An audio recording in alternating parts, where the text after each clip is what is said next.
Out of the box, we have an instruction booklet, some feather cards, some betting cards, and some playing cards. The playing card deck is made up of 3 suits, numbered 1 through 9, with 2 copies of each number in the deck. Also, in each of the 3 suits are these Phoenix cards, which I'll explain a little bit later. To set up the game, each player is going to get their own stack of 3 betting cards. So let's say we're setting up a 3-player game, so we can put these back into the box. Next step is to set up the 2 rounds, so we have round A and B here. These are going to be points given to whoever gets rid of their cards first in the game.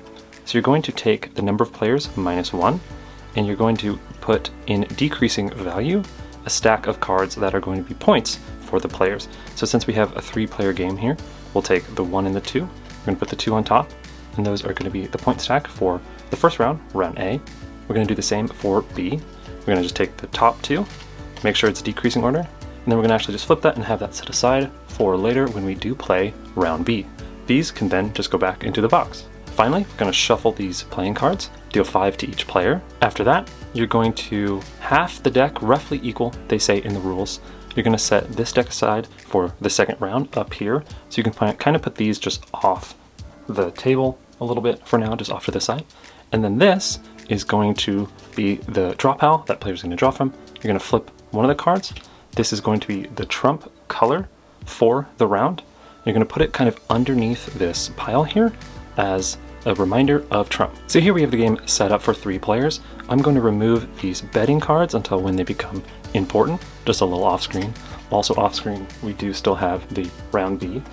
And I'm going to reveal the hand. You wouldn't normally do this, but this is just for helpful teaching. A game of Blaze is played over 2 rounds, and again, those rounds are A and B.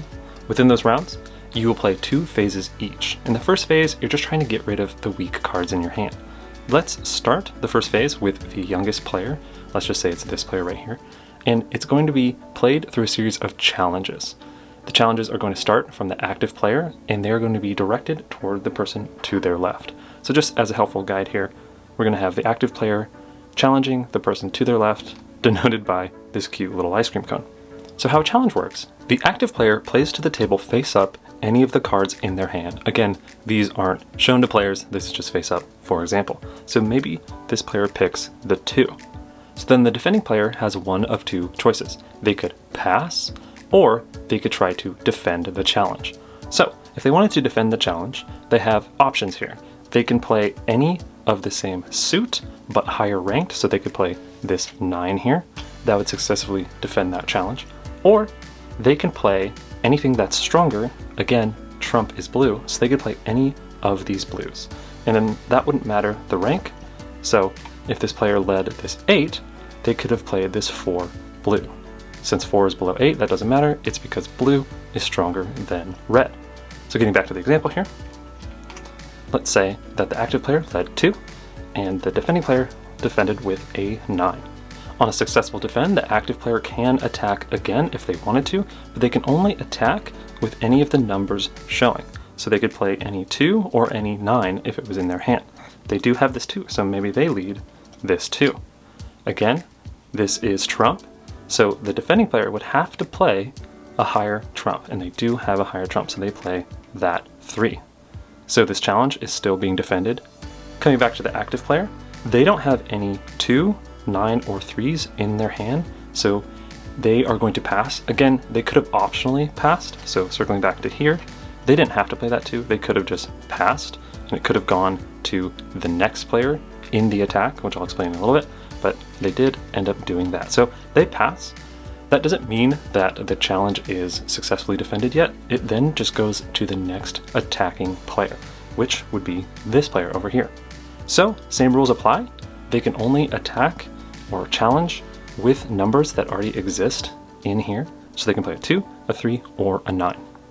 Lucky for them, they do have a 3, so they are going to play that 3.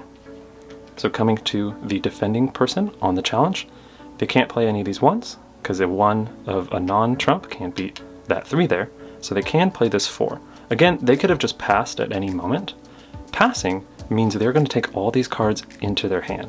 Again, this is a shedding game, or a game where you're trying to get rid of cards, so that might not be the best thing. So maybe they push their luck and they play this 4. This now means 4s can be played into the challenge. I'm going to keep sliding these up here to make some room.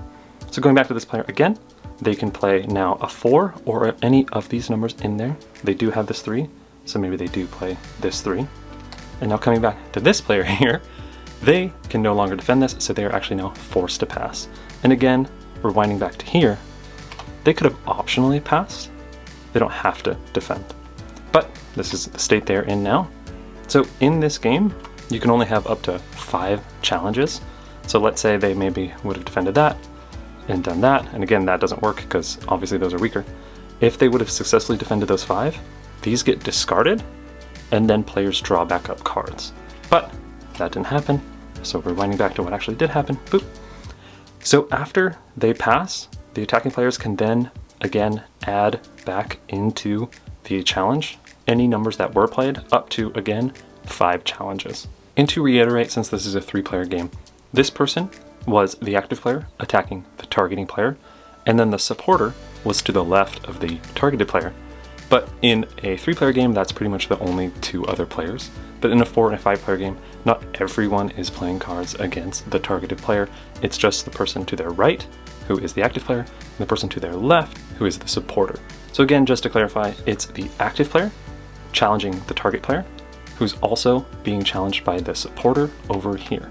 So it's the active and the supporter challenging the targeting player by playing cards and challenging them. So after this happened, maybe this person passes because they don't have, or they don't want to add any more cards into here. Like maybe they had a 9 of trump and they're like, I don't really want to play that because that person is just going to get a really good trump card. And this player over here also is going to pass, either optionally or because, again, they can't play any numbers. So these cards are now just going to be put into this player's hand. So now this player has a huge hand. After the target player takes those cards, then the challenging player, starting with the active player, will draw back up into their hand. And the players draw into their hand fully. So this player would draw back up to 5. This player already has all the cards they need. Then this player would then draw up to 5. Going back into that example where they actually defended successfully. So let's say there was only, 3 challenges and it was like this. These cards would get discarded. This player over here would draw into their hand up to 5. Then this player would draw into their hand up to 5, and then this player would draw into their hand up to 5. So the goal of the game is essentially to get rid of the weaker cards in your hand through these challenges before this deck runs out, because then after that happens, we move on into the second phase. Before we go to the second phase, let's continue this example. So if you successfully defend a challenge, so again, let's say it was just like this, and that was the only challenge, and this person did win, then the person who successfully defended the challenge becomes the active player, and they target the person to their left. If, however, like this happened, where this person lost this challenge, they are skipped from being the active player, and it moves past them to the next player. So then this player is now the active player, and they are challenging by playing cards against this player. And so then this player would be the one defending. And to finish out this example, this person challenged with a 1, this person successfully blocked with a 7. They don't have 1s or 7s, they pass to this person.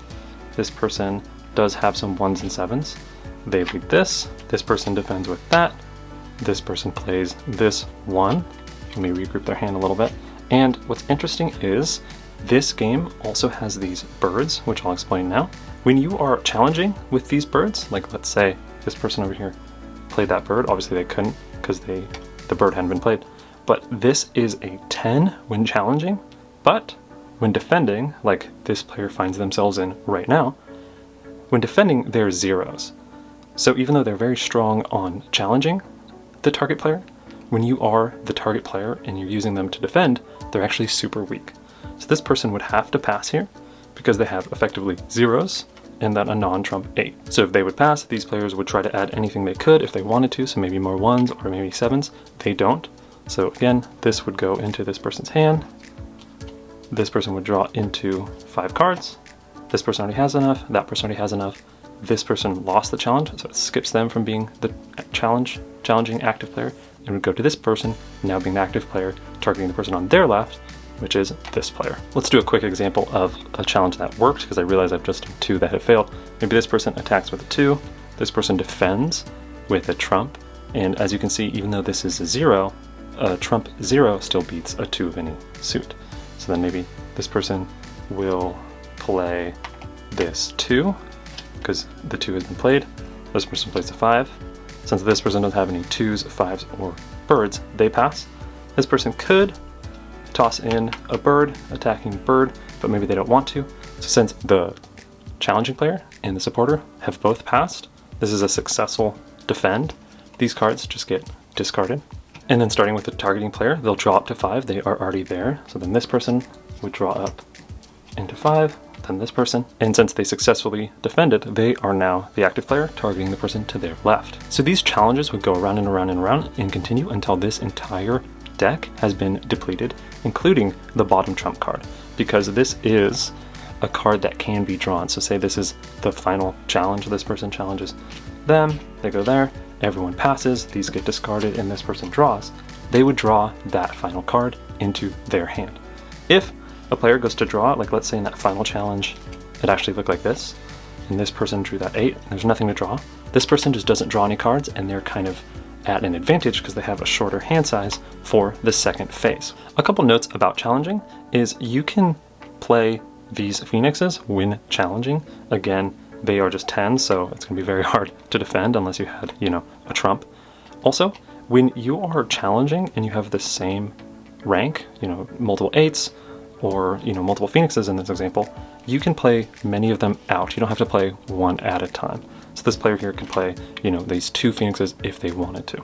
Moving on to the second phase, now players are going to try to get rid of all their cards as fast as possible, because the goal is if you get out first, you take the higher point value on the round stack. So the first person out will get 2 points, second person out will get 1 point, and the last player doesn't get anything. And that last player is super important because that's what players will now bet on. So I've returned these bet cards because players are going to put one of them in front of either who they think is going to be that last player, or if they think they're going to be the last player, they'll put a 0 in front of that player. And again, this is all simultaneous and face down because these are the player colors of who you are. So say this player right here thinks that person's going to be the last one out, they will place that one there. Maybe this player over here thinks they're also going to be the last one out, so they're going to put a 0 over here. And then this player over here thinks maybe this player is going to be the last one out, so they'll put that there. And then players are just going to take these betting cards. Again, I'll just take them off camera. So now play continues, the same challenge flow that we did in the first phase. It's just going to continue. Fast forward into the round, maybe this player is challenging that player and they play the 1. They have just played all their cards. They're going to take the highest card in that stack, so that's 2 points to them.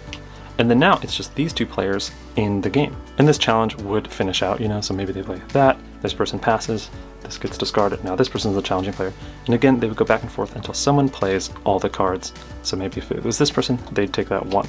So you would then evaluate who was the last person out. If you weren't the last person out and someone bet on you, you get their point. You get to keep their card. So this person gets the blue person who thought they were going to go out, this person gets this person's color who thought they were going out, and then this person bet on themselves to go out.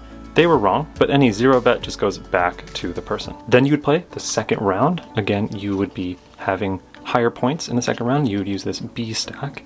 And for the setup for that, you would collect these discarded cards. You'd shuffle them, deal 5 to each player. And then again, since you had this set aside half deck, you'd flip that card. That would be your new trump for the second round. And then you play the same way. And then whoever has the most points at the end wins. And that's how to play Blaze.